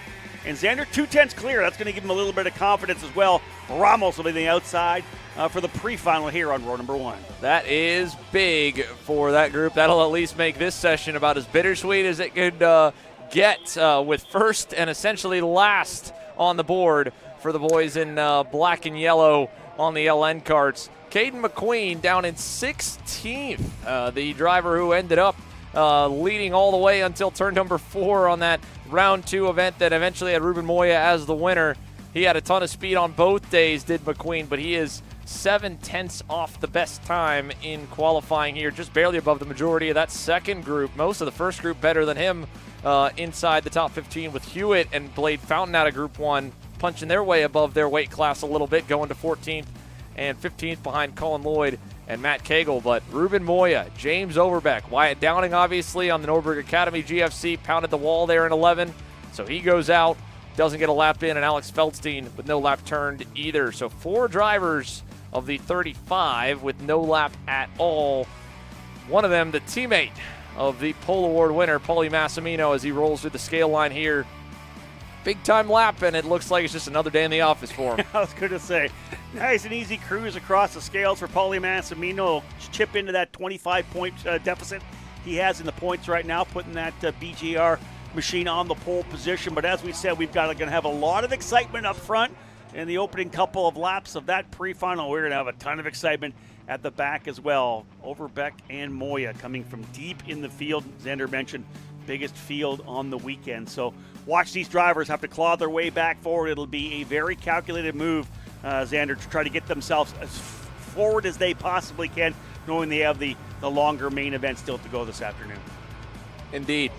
In terms of what's coming up your way here, folks, the next session's set to roll here from the Motorsports Country Club of Cincinnati. X30 Junior Qualifying is just about to roll. Green and Mini Swift will follow. Pro X30 will have their qualifying session. That'll complete our morning coverage here. And then we'll go to KC members exclusively with the pre-final for K100 Master at 10:50, 11:05 for K Junior, Micro Swift, Pro Shifter, and that'll take us into the lunch break after they run their first heat race. And the K Seniors, who you just saw, will head out at the end of the break in the action at 12:50. But here we are back on track with the first of the 2 groups for X30 Junior. 27 of them, I believe, on the full list. So that'll be about 13 and 14 of them here in the 2 groups for qualifying. Indeed, great battle at the Winter Nationals at Tucson, kind of back and forth there between Travis Pettit and Ashton Woon, and those 2 young drivers, obviously very close to the top of the charts in terms of who the best juniors are in the country right now. Tristan Murphy rolls in here 3rd place in points. It is a 40-point lead for Travis Pettit, but that opening weekend was with Rawlson Performance Group, has moved over to Brandon Jart's Crack Racing, so a big culture and team change there for Pettit. Woon with Speed Concepts Racing in 2nd, Tristan Murphy. Royce Vega not here this weekend. I've sent out a message to find out why Royce not with us here this weekend. 4th in points. And Enzo G. Gennaro back by 190. Work to be done here for rounds 3 and 4 of the Pro Tour for D. Gennaro. Otherwise, Pettit up front as your point leader coming into the weekend. You'll see, of course, a number of the same names that you saw in that K Junior qualifying session from moments earlier. Colton Schneegenberg with a big moment at the end of that in that session. He's right now with his teammate in Aston Wyatt, following around along with Tristan Murphy up the road, and then Braden Wagner were the first 2 below the cut line of the Group 1, Group 2 split for X30 Junior. But out of the fast group, and the fastest by a lot, over 2/10 on the field, and K Senior was Paulie Massimino. He's standing by with Caleb. Thank you, Xander. And again, just surprised, right? 2/10 on the field, but it seems like business as usual for you in 2026. Another pole position for you, Paulie. Just tell me about it.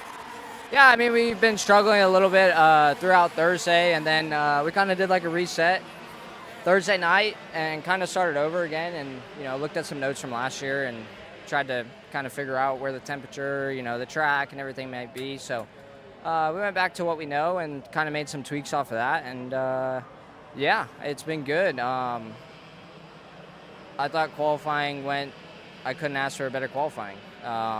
They went right away, and I kind of spaced myself just a little bit. I didn't even know if I'd catch them. I thought I did it too much, just because those guys have been really fast too. But yeah, just put my head down, hit my marks. And yeah, I thought my second to last lap was really good. And I didn't really think my last lap was going to be that good, but I guess it was. Yeah, it was good. And like you said, right, by 2/10. Look, I want to ask you about the surface of this racetrack. A lot of drivers said it was a little bit different last year than what it's been like this year. Have you anything either on the Avinco Blue or the Avinco Red? I mean, I think it's the same as, holy cow. I think it's been the same every year we come here. It just seems like every year it slowly starts to lay down a little bit more grip, especially with how hot it's been this weekend. We've had a lot of hot days these past few days, so I think that's helped a lot. We got a lot of shifters, of course, too. That's been laying down some rubber. But as far as the asphalt itself, I don't find it any different than when we've ever been here. I definitely think it's different from other tracks. It kind of requires a sort of different type of driving style. But honestly, I think I struggled with that on Thursday too. It's been a little while since we've been here, so I kind of had to readjust to that. But nonetheless, this BBS BJR package is on rails, as always. Our KA package is phenomenal. And yeah, I can't thank the whole team, and especially my dad for being on the wrenches this weekend, and we'll see how the rest of the day goes. Thank you, Paulie, and best of luck in the heat races. Thank you. We'll send it back to you guys. The junior session has been red flagged. Yeah, Paulie's reaction no different than us in the booth here, Rob. Massive, massive moment down at turn number 1, right in front of everybody and in front of the grid here in group number 1. This, of course, throws a major wrench and, unfortunately, a downbeat tone for group 1, because not only will they be stopped on the racetrack here and waiting commands from the officials, more than likely it'll have an early end to that group's session. With the fast group, they'll probably get the majority, if not all, of the original laps they were set. This group only got 2 in. A 56.773 was Colton Schneegenberg at a 7 in the number 787, so he was fastest of the group. But a big, big scare for us here early in the day at MCC Kartplex with the driver going off down at turn number 1. Caleb, of course, while at the interview with Paulie, he'll be giving us more information as we get it. But we'll go quiet on the airwaves here for a moment as we let the on-site medical team roll and have a pause in the on-track activity here from Cincinnati.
Motorsport is reinventing itself, and our mission is to accelerate this transformation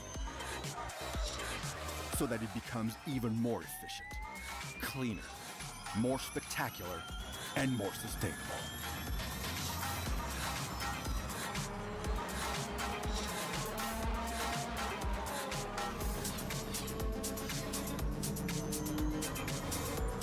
Welcome to the next generation of motorsport.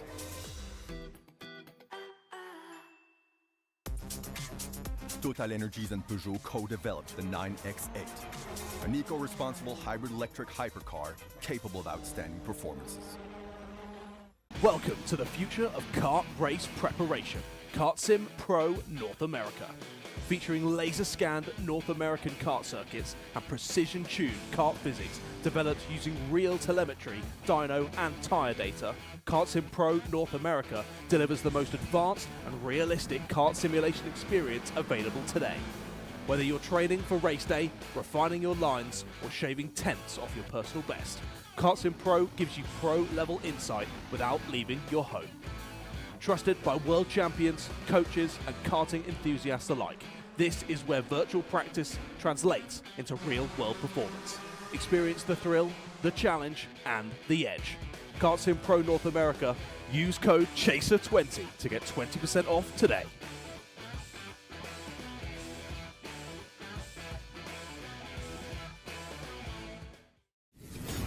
comes to innovation on the track, Odenthal Racing Products leads the pack.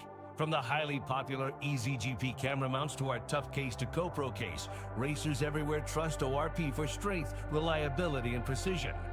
We're proud to be the #1 engine mount manufacturer in the USA. And with our new Easy Bumper Retainer System, you won't get caught out with a failed bumper bolt again. Odenthal Racing Products. Lead or get left behind.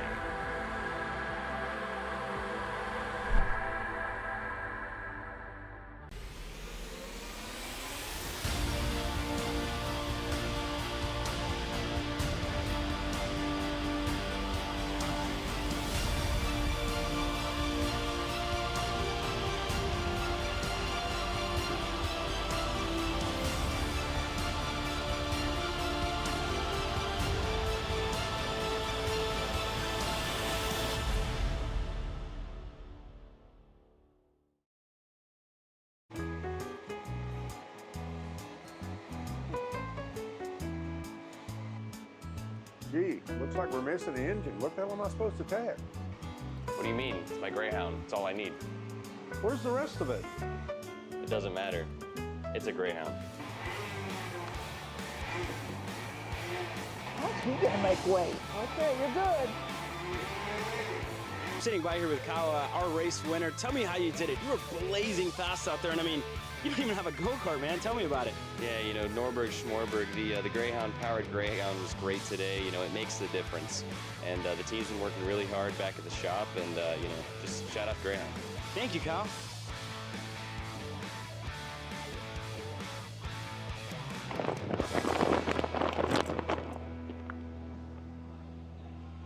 How the f did you just win? Doesn't matter. It's a Greyhound. Karting isn't just speed. It's control, precision, freedom. At Atlanta Motorsports Park, Kart Freedom isn't just a team. It's where drivers are made.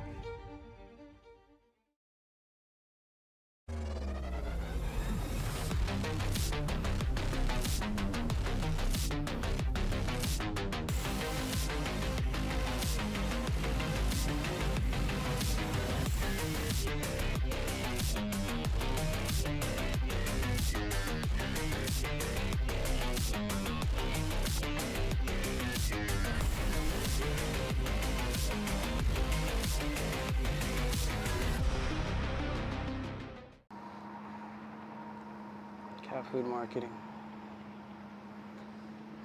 $9.99 a month.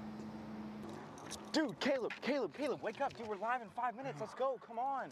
What are you doing? Dude, I'm so sorry. Xander had me in a cat food marketing meeting till like 2 a.m. last night. Come on, man. Do you have anything I can drink? Dude, I got the perfect thing for you. Perico. It's a healthy energy drink alternative.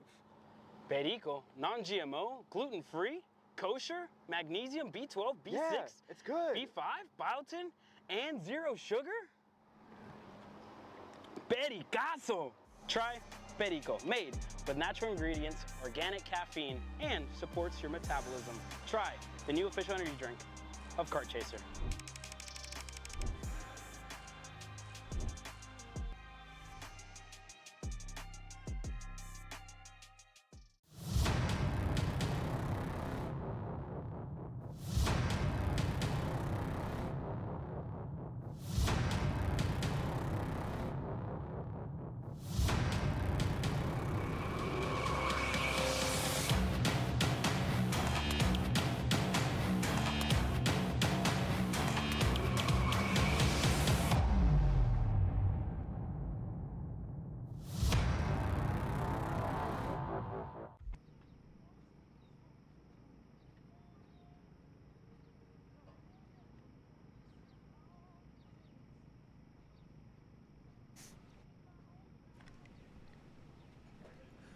Welcome back, everyone, here from the Motorsports Country Club of Cincinnati. We do have some updates now after the first half of X30 Junior Qualifying had a red flag moment. Caleb Vieska has more. Caleb?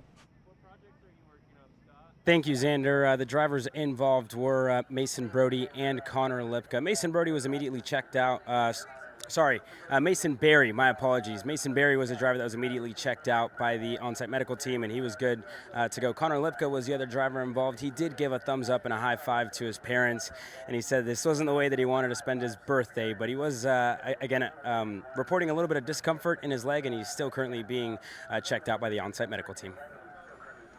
Thank you, Caleb. We'll take a quick look here as the drivers get back into their go-karts. They're going to be headed to the scale line, and we'll give you more updates on that of what went down at turn number 1, because obviously we were in split-screen mode showing both Paulie Massimino and all the action happening on track at the moment. We always want to make sure that the drivers are okay before we take a look at any of these scary, scary incidents. But my goodness, Connor Lipka, Mason Berry basically on top of Lipka all the way through the runoff, and then when the barrier impact hit, it launched Mason Berry a couple of feet extra into the air. Connor was the driver, of course, primarily that they were tending to, since he had a go-kart up and over his left shoulder for the brunt of that run from turn 1 to turn number 2. Now, we just got word from Neil Strickland and the entire Superkarts USA race control team. I believe that's being communicated right now to the drivers on the grid, that since this will bring the first group to an early end and they only got 2 laps timed to make things equal and fair. There you can see the official race director Miller down on grid, allowing or getting all the drivers informed of what they will do. They will make the same distance for group number 2. They will also only get a green-white checker session, so it's an even amount of laps turned for group 1 or group 2, which is a good way to keep things balanced. I like it. Yeah, 2 laps available for the drivers before that red flag came out, so do exactly the same thing here for the remainder of the group in this X30 Junior Qualifying session. So they'll get 2 laps as well, green-white checker, if you will. Get out, get the job done, get that quick lap down. I'm sure every driver would like to have had that last one, that lap number 3, but good to equalize things out for everybody in the field. Certainly. And so while they get fired up here, of course, this is far from our only bit of racing action that's going on, not just this weekend, but coming up here. The summer stretch for us is busy, and we've got a lot of racing going on. This weekend here, we've got live coverage from the Superkarts USA Pro Tour here at the Motorsports Country Club of Cincinnati. We're also live a couple hours down the road at the Indy Karting Challenge at K1 Circuit Whiteland. And next weekend, it's a doubleheader as well with regional action for the Apex Karting Championships at G&J Kartways, a little over an hour away from here in Ohio. The Texas Sprint Racing Series continues over at Amarillo Motorsports Park on that same weekend as well. And then in 2 more weekends, we'll have a triple header with another couple of majors, the U.S. Pro Kart Series over at Newcastle and the Champions of the Future America Series at K1 Circuit. And equally, we'll be live again, I believe, with one more event on our grassroots calendar with another of the Indy Karting Challenges towards the end of the month. So here we go. Back on track with Group 2 for X30 Junior. So the quick time for Colton Schniegenberg from Group 1 on lap number 2, a 56.773. And as the field gets underway now, we get the first lap started here for Group 2 with a big gaggle here behind Grayson Walcott. Nico Katowski in the mix there, Marco Samet, Mateo Calderon. All working their way through turn number 7 now and into the S's, and well up the road and away from everybody is one driver who, in the same strategy that worked out for Darren Kidd, Ashton Woons trying out the SCR 703 all by his lonesome here for this 2-lap run. You know what? I like that a lot. Get out front. You got only yourself to worry about. Nobody else dropping wheels. Nobody else making mistakes or trying to see if they can't maybe make a pass on the opening lap. You're out by yourself right now. I like it. Put the hammer down. Get those 2 laps in. See if you can come away with the pole position. 56.773, the time to beat for Colton Schniegenberg, but the rest of the field now ready to go after it for 2 laps to see who starts on pole. So that first lap in for this group, no one really punching anything noteworthy. 57.21 for Woon, still at a still about a half second off that he's all going to have to find on this second lap. Here's a look back to Walcott there in the 744.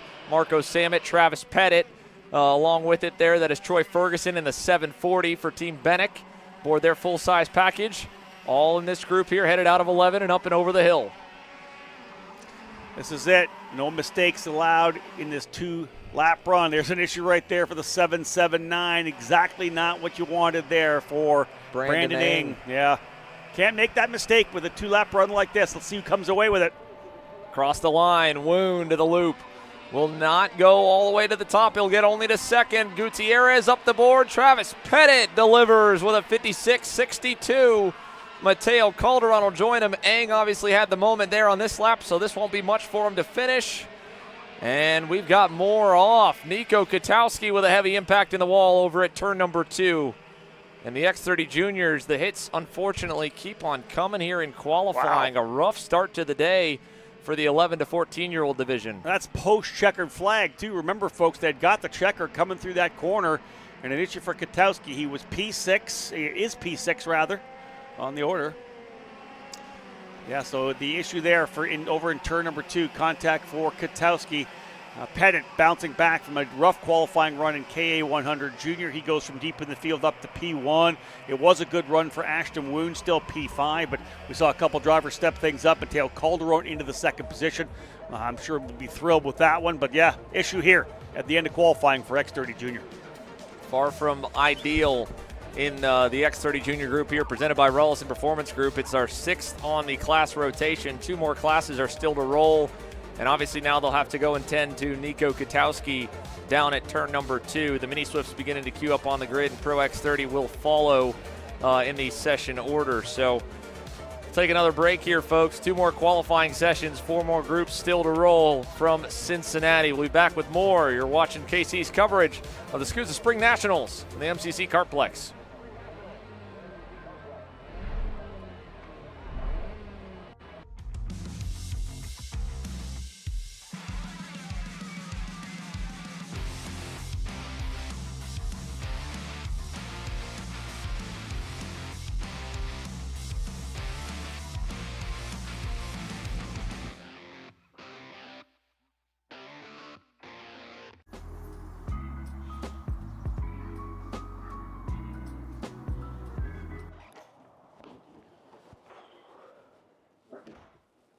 Hey, what's up, Caleb?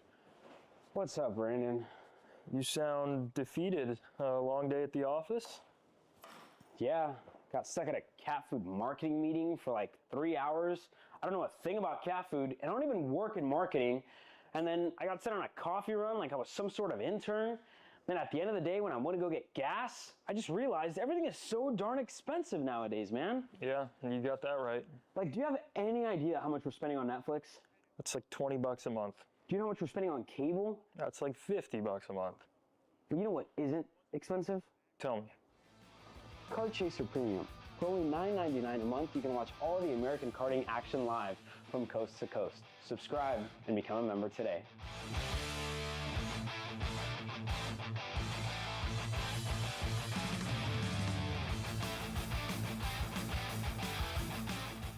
Are you stuck with your kart racing? Not sure the ideal kart setup? Or going to a track for the first time? Well, Kart Class has the answers for you. Our online portal has a wealth of experience and knowledge to help your kart racing. From kart setup advice to track guides that are targeted specifically to your circuit, or the driver coaching aspects with mindset, racecraft and driving techniques. If you want to take your karting to the next level, visit us at kartclass.com.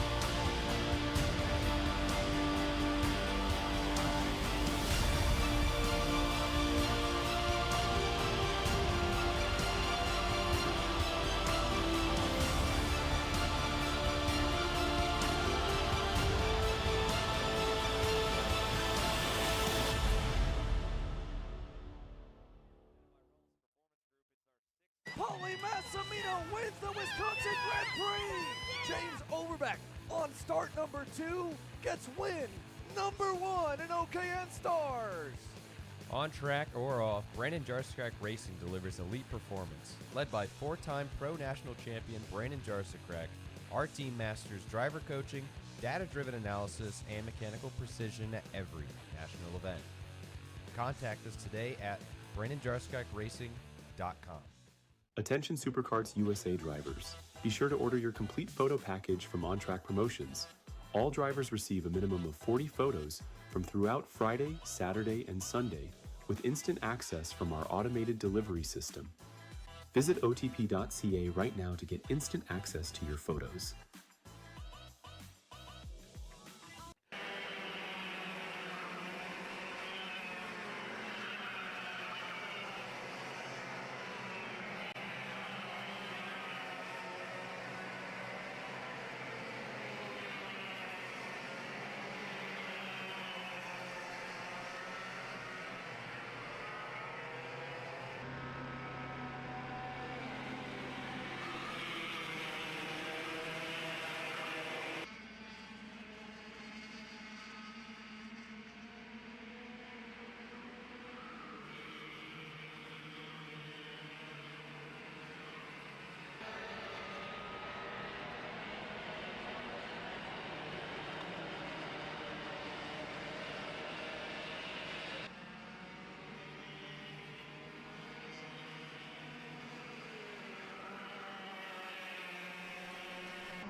Back underway for our second to last group here for qualifying. Mega Power Engines Mini Swift underway. Hudson Howard leading the field over to the back hairpins, and in this one, he was not bad in final practice, but again, only 25 means really it's only the top 12 that are going to be in the fastest group after that session all concludes with the way that they'll split them. I think, though, we might have all of them on the racetrack from what it looks like, so it might be one big group here for Mini Swift, and indeed, as they roll through turn number 2, there's a look. Brody Stoffel now at the front of the pack, and so we'll have all of them turning laps in qualifying. Hudson Howard's already going to back off, try to reset himself, and we're going to play leapfrog, it looks like here, Rob, with a time crunch, because I don't think they're going to get more than 3 laps. Yeah, I'd be worried about that as well. Hudson Howard was the quickest driver in yesterday afternoon's practice session, final practice, over Mason Brody, Slade Harrell, Lucas Tarango, and Brody Stoffel. So the pace is there. We'll see who comes out with it here. I don't like the idea of dropping back a little bit, but maybe he wanted to get in that group as opposed to running up front where he is right now. Driver's just starting to put some laps down here. Like Xander said, you're only going to get 3 laps in this category, so make sure you make a good one on lap number 2 for sure. Get that banker lap in, then see how things play out on lap number 3. It does not take much to have a little mistake either by yourself or a driver in front of you that can rob a lot of time away. So with 41 seconds to go, Jaden Francisco goes to the top of the charts. Mason Brody in second, Jake Manalio third, Aiden Go and Dutch Westbrook round out the top 5. And again, coming into this race here right now, it is Brody as your point leader for the weekend coming in after the Winter Nationals. Let's see how things step up here. Final lap, Xander, Jaden Francisco, quickest so far with a 61.997. It's a good start here for Jaden, but again, with all the shuffling in those first couple laps and now kind of calming back down, that further back pack of 4 right here, Dutch Westbrook along with the 112 of Marcelo Flores, Hudson Howard, and even the 191 of Jake Manalio, they could be in the driver's seat here for a really good final lap, especially as it looks like there might have been a pass just in that front group. Even Westbrook's going to make a pass here on Lucas Tarango. It'll stack them up. I think Manalio and Howard will be okay. We'll find out when they get to the timing line. Brody Stoffel leads the pack of about 9 deep to the line. Checkers out. Mason Brody with a big lap there. Francisco to second. Westbrook still third. Forrest Blair jumps into the top 5. And I think that should do it. While the rest of the field will go by, most of your fast drivers stayed towards the front from happy hour, and they stayed looking good through this session. And indeed, Mason Brody hot off a clean sweep and an unreal performance last weekend. We saw this young man's face quite a bit on the leaderboard, and he's on top in Mini Swift. Yeah, almost 2/10 up on Jaden Francisco right there as well. Dutch Westbrook, Hudson Howard, quickest in final practice yesterday. Ends up there in the 4th spot. You can see 3rd, 4th, 5th, and 6th, and 7th, separated by only 0.03 of a second. Westbrook, Howard, Blair, Flores, and Aiden Go. Stoffel across the line for 8th, Jake Manalio and Lucas Tarango rounding out the top 10. Big one, though, for Mason Brody to start round number 3 here on the Pro Tour nicely. He lays down a 61.811, almost 2/10 clear of Jaden Francisco. So here we go. With Mini Swift in the books, we swap things up and go down to the grid for Pro X30 qualifying as the drivers begin to gear up. And I think probably a quick audible called for the two classes. Normally the number is right around 25 to 30 where we'll split the groups or not. And I imagine, based on the fact that we've had a couple of minor delays in the day to get us back on schedule, there's certainly more than enough room on a near mile-long 16 turn and over a minute even for the minis and micros circuit here at MCC Kartplex to fit them all for quali. So that looks like the game plan here with Pro X30 as it was for Mini Swift moments ago, that we're going to run them all, which will mean it'll be a quick rack 'em up and go entire group session. Paulie Massimino by only 5,000ths was quicker than that man there in the red and white, Diego Ramos, in final practice. It was unbelievably close in happy hour yesterday, and now they will lead the field out onto the circuit for our final qualifying session of the day here for round number 3 in the doubleheader divisions and round number 2 for Pro Shifter. They're done for the qualifying for the weekend. These guys will go again tomorrow, but it's our last session before we go racing, and we got problems at the end of the access road. That's Ramos, I believe, or Eric Doan. Doan it is. Eric Doan with a problem coming out of the pit lane. We have had so many top drivers having issues here in qualifying. I was just going to mention the fact that Ruben Moya, in that KA senior category issue, he got actually into one of the drivers. That is actually a rear hub, left rear hub, sliding off the barrel art of Eric Doan. Gutting here for qualifying. Oh, that is tough. And wow, Eric Doan. Heartbreaker there to start the day. Young man's already had a couple of very impressive performances in this package alone, going back to the SKUSA Winter Series earlier this year in Texas, where on a debut he was able to get into the top 10. Another note as well, just late out of the pit lane will be Caden McQueen, so he'll be one of the last ones to hit the timing pylon for us when we get towards the end of the session. The question will be, will he get as many laps as everybody else, as we're already a minute in with how slow they have creeped around on the outlap and re-racked themselves. Massimino's dropped all the way back to about 3rd in line. Ruben Moya is currently leading the pack around, and Blake Nash is behind him. Nash, of course, had that wild moment at the end of happy hour yesterday with a big, big impact to the wall at 11. Give you that update for that KA senior qualifying session. David Cole from EKN helping us out with some information. That was, if you recall, all that fluid coming out of the airbox for James Overbeck. Fuel, so a carburetor issue, as we know, there for Overbeck. And then when Overbeck was checked up, another driver slowed, and he got into Moya, so contact for Moya put him to the tail of the field. This time, though, Ruben, not wanting to mess around at all. He gets well out front, first driver to kind of jet away. We saw a couple of drivers do that as well. Ashton Woon did it in his session as well, kind of get away from the chaos that's happening here deeper in the group. Turney making a move by Ramos there. A lot of action here, Xander, in the early going for this, what will be a short, very, very likely a 3-lap qualifying run here for the drivers in the Pro X30 category. Yeah, 3, maybe 4 for the absolute fastest ones here as we follow along. That's Caden McQueen on the top of the screen here. He's all the way almost a full lap behind the field right now, headed over into the S's. Here's your front of the field at the bottom of the screen, the likes of Massimino, Ramos, Gus Lawrence, who won here last year and dominated really on pace over the entirety of that weekend and turned things up back at round number 4 to get the win on Sunday. He's trailing, now going to make that pass on Diego as McQueen heads out of that final turn and down the front stretch. The rest of the field now headed to the back section, and they are going to black flag. It looked like that might have been for McQueen, and indeed, Caden McQueen getting the black flag. And I think that must be because he was just late to grid. You're able to leave that grid within the 30 to 60 second release window if the tires of the kart are on the ground, but they might not have gotten it off the stand or gotten up to the grid when the release call was made. And they didn't run this session late by any means, or early by any means, because we're running behind schedule and trying to play catch up. Late. Yeah, 7 minutes late, Xander. So indeed, not like they went early on him. Final lap here right now. Paulie Massimino on top of the 55.844. Second quick, 55.892 for Blake Nash. Macy Williams, who has been strong this year, up into third. Turney back fourth. Keegan Kaminsky fifth. Final lap. Let's see who's got it here in the last circuit to try to go P1. This will be big, and a big moment up top. One of the GFCs with a wild ride, and I think that might have been Kaminsky at the end of 11. The rookie sensation Keegan Kaminsky, who has shown a lot of pace already this weekend. There's a number of them. It may not have been him. We'll see if we can figure out who it was as they cross the loop with the checkers. Massimino on top. Nash second. Turney will tie him. 55, 4, 7, 6 for each of them. Gus Lawrence to third. Ramos fourth. Bonilla fifth. And a tie in qualifying in Pro X30.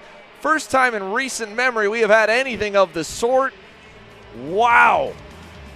And the tiebreaker would go off the second best lap time, which would go the way of Paulie Massimino. So on a tiebreaker, it's going to be a sweep of the KA Senior and at Pro X30 polls. You got to go back to Massimino's interview with Caleb, talking about going back to their notes to try to figure out where they were, make some changes, and it has helped both in KA and in X30. Paulie Massimino, a couple of pole positions for Brandon Jarsacrack Racing. Exactly the same time as Joe Turney, but a big pole. Again, two of them for Paulie Massimino here for round 3 of the Pro Tour. Turney, Lawrence, Ramos, and Donovan Bonilla up into the Fast 5. How about that? Donovan Bonilla reuniting with Rollison Performance Group here for the Spring Nationals. Blake Nash, obviously, he was having a bit of a later night Friday than he wanted. He'll end up 6th. Finnegan Bailiff with a hometown performance to 7th. A solid effort and his best to date in the Pro X30 class here in 2026. Jake Drew 8th, Vasquez Jr. 9th, Kaminsky 10th. So it might have been Turner Brown that would have had the wild moment on that last lap, and I think it was actually Chico. So the 392 at Chico Brown was the one that had a big moment at the end of 11. So Massimino and Turney tied for fast lap with a 55.476. The second quick lap, Massimino 55.844, about a tenth quicker. So that was the difference on that second fastest lap. And listen, that's what we tell people, right? You got to lay that banker lap down in on lap number 2, maybe more so just in case you make a mistake or somebody else makes a mistake.